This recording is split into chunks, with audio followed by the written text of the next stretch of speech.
Bamburgh Castle, as we know it today, has a very long history. And the period that we're particularly interested in is the period of Bede and the Golden Age. It's when it was one of the principal palace sites of the kings of Northumbria. And one of the most amazing aspects of our burial ground at the Bole Hole is that what we appear to have is the population of the palace site at that critical period. So we're looking at radiocarbon dates and all the few artifacts that we have that we can roughly date all suggest we're looking at the first Christians. So we're looking at early to middle 7th century, going right through the 8th century, possibly into the 9th, but we're not 100% certain of that. But we do know we have a multiple series of generations right from that period when Bede is writing his history. So archaeologically, we have evidence of occupation of people living here, eating animals and discarding animal bone from the late Bronze Age. So we're looking at about 3,000 years of occupation. Bone is a really, it's almost like the plastic of the early medieval and medieval period.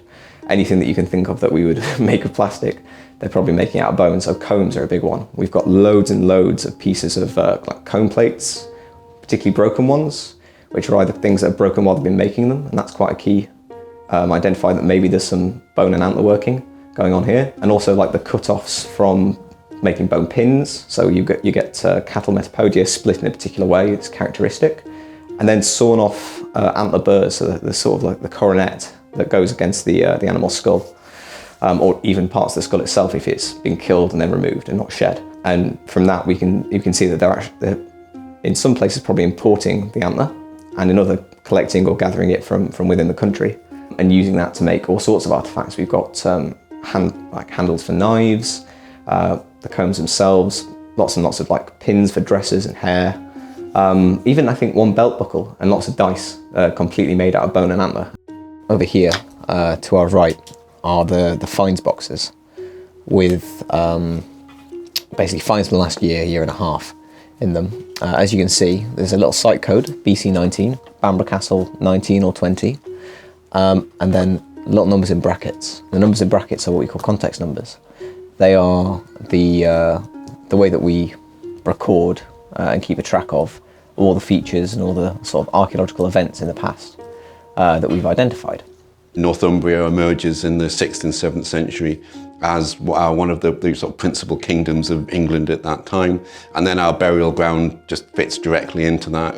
It's the main period of the Anglo-Saxon kingdom of Northumbria. We're very fortunate in having the excavation of the actual occupation site alongside that of the cemetery itself. So we can approach it from two directions to try and understand people's lives. We can look at their physical remains themselves, and the things that really stand out from our cemetery site is just how robust the people are. They're clearly amongst presumably the sort of higher status individuals. They're very physically strong, they're physically big, and they have the most appalling teeth. Like huge dental caries, abscesses, lost teeth, and like one guy, I think at my age at 24, with terrible gout in his feet. And you're just like, these guys are partying hard, good God. Like 24 with the gout of an 80-year-old man. And we're fairly confident that the reason for this is probably that they're living quite high on the hog. The fact that no one ever seems to have gone hungry and their physical size seems to be quite impressive does suggest that we're looking at the higher status individuals who draw on the richest resources, and possibly one of these rich resources that they've drawn on, perhaps a little bit too much, maybe mead or lots of red meat. So that seems to have a very terrible effect on their teeth.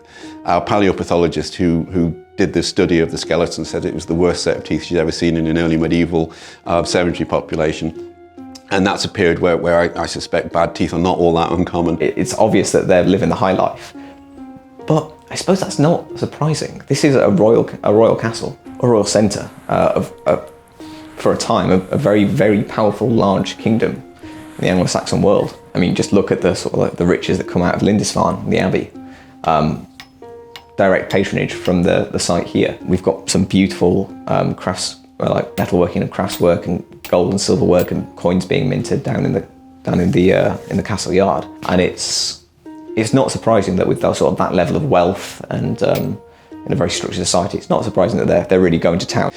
The one thing we don't know for certain is whether the industrial smiths or such like are of sufficient status to be buried in our cemetery, whether the people who are working in the area we're digging on are also some of the skeletons that we're seeing. We don't know for certain yet.